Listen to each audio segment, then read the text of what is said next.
Chapter 1. Dying that a hopeless wish. You are listening at FameTV.info. In the mountain tops that seemed to pierce the clouds, a boy and girl aged 13 were sitting together with their backs against each other, enjoying the beautiful view. The boy had handsome, heroic eyes and chiseled features that could make any man, woman, and children stop to stare at him with admiration. His dark brown eyes were as calm and innocent as the still lotus pond, and his clothes were simple gray linen. Beside his hands were two simple swords that he always carried with him. The girl had beautiful silver hair that draped down her back like a river spilling across her back. Her vivid crimson eyes were as beautiful and lovely as the red water lilies, her lips the same color as her eyes, which flawlessly complemented her sharp and exquisite features that could completely spellbind any living being. She was dressed in an elegant white chains with exquisite snow-white patterns that accentuated her noble and elegant aura. The two could even see clouds drifting below them and were enjoying the breathtaking sight, especially because of the large waterfall in the distance. This spot was the duo/S favorite spot, and whenever they sneaked out from their respective homes, they would come here to play and enjoy the scenery. The two were best friends. A friendship that formed out of a chance meeting. A friendship that never should have happened, considering how the boy was coming from an exiled family, considered as outcasts by everyone. The girl was coming from a very powerful vampire family who was essentially rulers of countless lands and even had control over other monster races. Despite coming from a family of monster races, the boy was very ordinary, without any powers or even any strength that his parent/S races inherently possessed. Because of that, he was treated more severely as an outcast than his family. But despite that, his family was the only one who loved him wholeheartedly, not paying any mind to how ordinary he was, and the only person he could call as a friend was the girl resting against his back, the only vampire princess of the vampire kingdom. Hey Eli, how long can we continue to meet and play like this? I wish people would accept me and my family so that we could meet up all the time. The boy said in a sad tone, without feeling any resentment towards how people usually treated him and his family. He knew that his family was hated upon even more after his birth, and that was one fact that pained him always, since he wished for his family to be happy. Azu, you silly! Eli punched him in the shoulder lightly with an angry expression. Ow! What was that for? Azu rubbed his shoulder while wrinkling his brows. Eli pursed her lips and said, Didn't I tell you not to worry your little head about such things? You are special, especially when your whole existence should be impossible. So even if you think of yourself as ordinary, I don't. And if others are too blind to see you for who you are, then once I grow up, I will make everyone accept you and your family just like me. If they don't listen, I will punish them. Humph. Azu awkwardly laughed and said, No need to punish them. Maybe you can just talk to them. I am sure if you ever get to become the next ruler, they will listen to you. He then continued with a sad face, but my father/S race is at war with yours.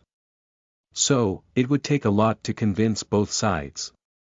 Eli smiled and put her hand around Azu/S neck and said, That/S simple.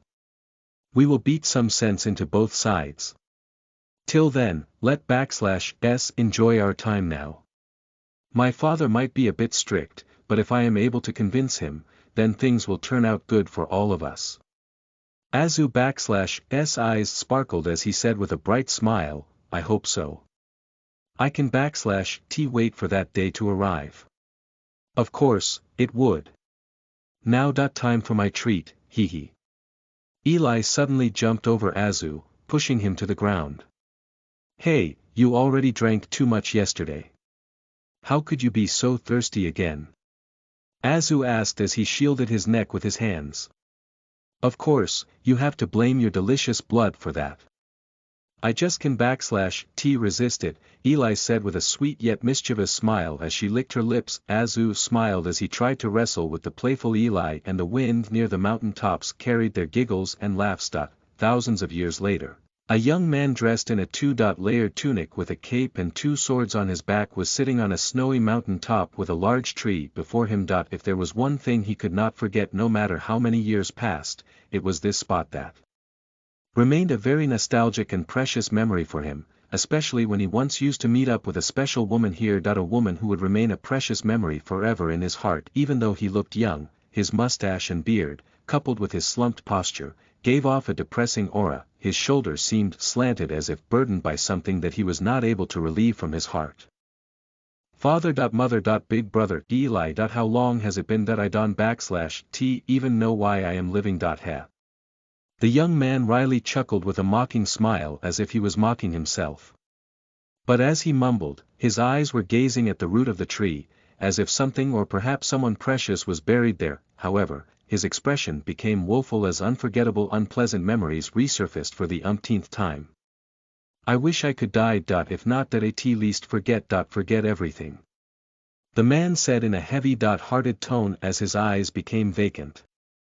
If someone saw him like this, they would strike their head against a tree, wondering if they saw an illusion, since the last thing they would expect was this man to mumble things like this with a flicker of emotions showing up on his face. Completely contrary to his terrifying persona. Not even in their dreams could one imagine this cold man / expression changing a bit from his usual lifeless expression. "Oh mighty immortal, I can grant you what you wish for," an aged voice of a woman from behind made the man suddenly get up with a wary expression, since he never sensed the old woman getting close even with his keen senses. He saw that it was an old woman looking as if she was just one step away from stepping into her grave. She was limping forward with a crutch in her hand, but her gaze never steered away from the man before her. The man / instincts were firing off, telling him to be cautious, but then he thought, why bother? He asked in an emotionless tone, how can you grant me something that no one ever before was able to? You seek death. Don /tu, immortal. The old woman asked in a wizened voice. Can you kill me? He asked in a flat tone yet with a hopeless expectation that she could.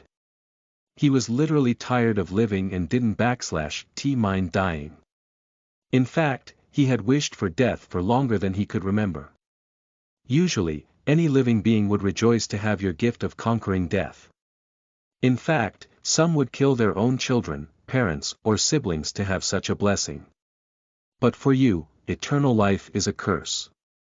I can only imagine why you have such a hopeless wish. Especially after what you had experienced and went through in your long yet painful life.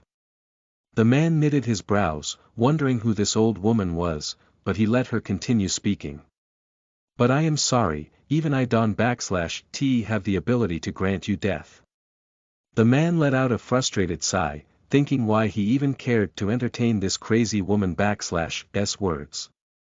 He felt like taking his blade out and severing her neck for wasting his time. But I can make you forget just like you wished for. The man froze when he heard her next sentence, and his eyes lit up with some hope. Then do it. I don't care what price I would have to pay. I don't ever want to remember who I am or who I once was. I don't want to feel this pain anymore. If I can die in this life, then I would rather be reborn in this life itself. The man said with determined yet melancholic eyes. The old woman smiled slightly, as you wish, mighty immortal. I promise to get rid of your pain. A/N, prologue ends here. Listen to the full novel at FameTV.info, direct link in the description.